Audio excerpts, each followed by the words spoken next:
everyone. My name is Katie Donaldson. I'm the Communications Specialist for the School of Natural Resources here at the Institute of Agriculture. Today joining me is Senior Eli Thurston. He is a senior and majoring in forestry, and your concentration is wildland rec. Yep.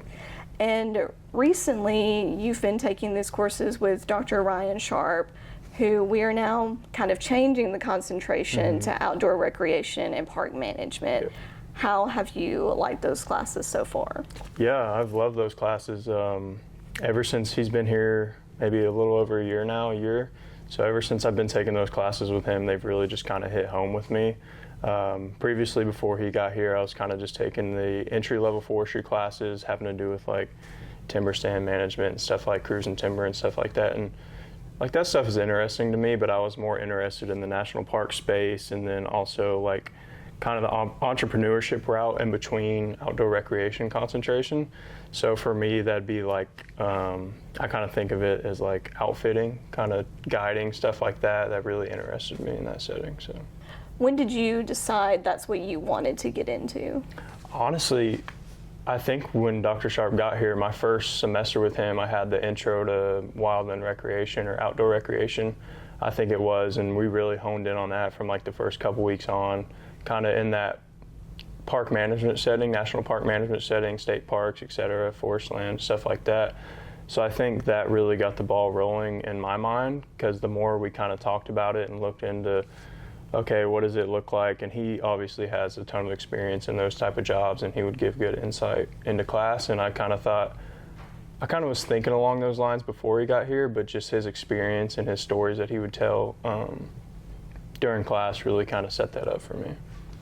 And he told me that this summer you interned with the U.S. Forest Service in Colorado, and that those courses helped a lot with your internship and just the skills you needed for that. Yeah, for sure. Definitely that class I was just talking about, Intro to Wildland Recreation, helped a lot, but also I think it's planning and management class. So like every Tuesday we'd go around kind of like on a field trip type setting out in the field, and we'd talk to people in these parks and just understand their job and outlook and what they do on the daily basis.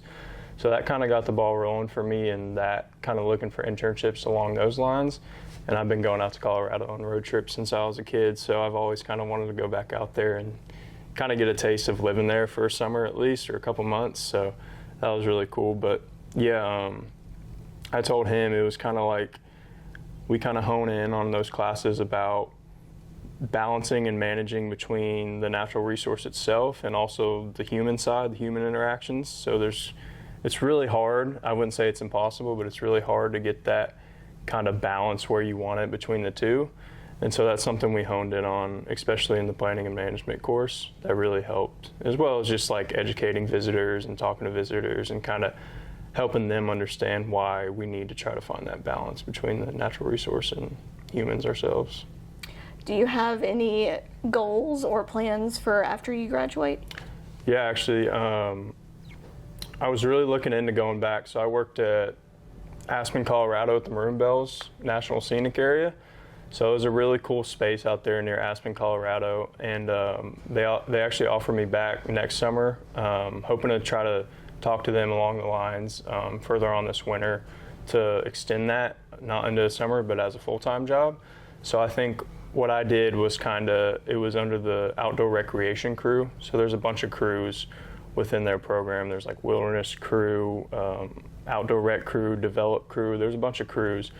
So I think kind of along those lines, I would like to set that as a goal. And it doesn't have to be in that area. It could be anywhere else, state park, national park, somewhere along those lines. But what I did this summer was really cool, and just having those interactions with people really kind of sparked my love even more for what I was doing. I told him I'm really kind of an introvert, but I can also have these conversations with people. And so going into the job, I knew it was going to be kind of communication heavy.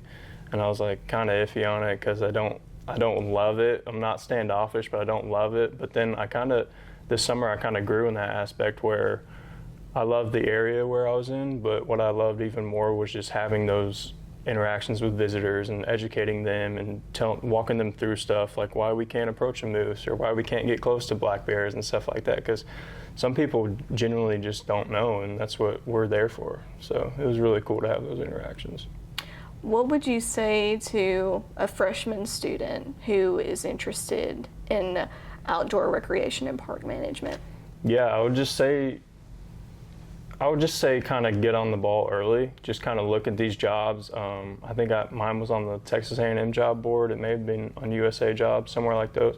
But kind of get the ball rolling early. I kind of messed that up my first couple of years here because I was kind of indecisive on what I wanted to do, and I felt like maybe I didn't want to do an internship for a summer and stuff like that. But I'm really glad I did. And there's a lot of open space with the Park Service, the Forest Service, even BLM, Bureau of Land Management. There's a lot of job opportunities, so just kind of keep your eyes open.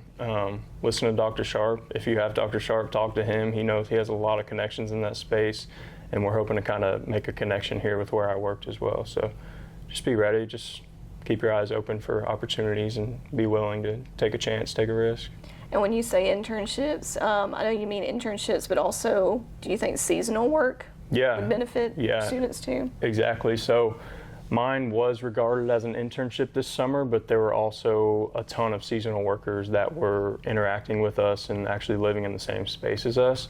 So I think those seasonal jobs, especially if we're talking about more on the West Coast in Colorado, Montana, Wyoming, those seasonal jobs are really cool because I'll just give an example. Like there were some seasonal wilderness crew people that weren't out of school, so it wasn't an internship for them.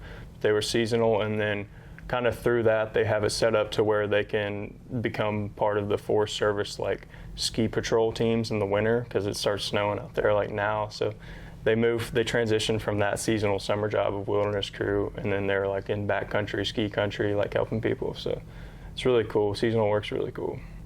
Is there anything else you would like to add just about the concentration or your experience in general? Yeah, I think the concentration is really kind of broad, which is actually helps me a lot, and I think it should help a lot of undergrads or freshmen, sophomores, juniors coming up through school, just to kind of keep those opportunities open. I think there's a lot of different pathways that this can get you, like I was talking about previously, Park Service, Forest Service, Land Management Service, stuff like that. But then there's also the chance and opportunity that you can create your own rafting business or create your own guide business in the woods, like stuff like that. So at the end of the day, I would just say take those risks, take those chances, kind of get your feet wet and see what you like and don't like. I know it's kind of cliche and a lot of people say that, but it really is helpful and it's really true. So. Alrighty. So thank you so much for joining me today. For sure. Thank you for setting it up. Thank you for having me.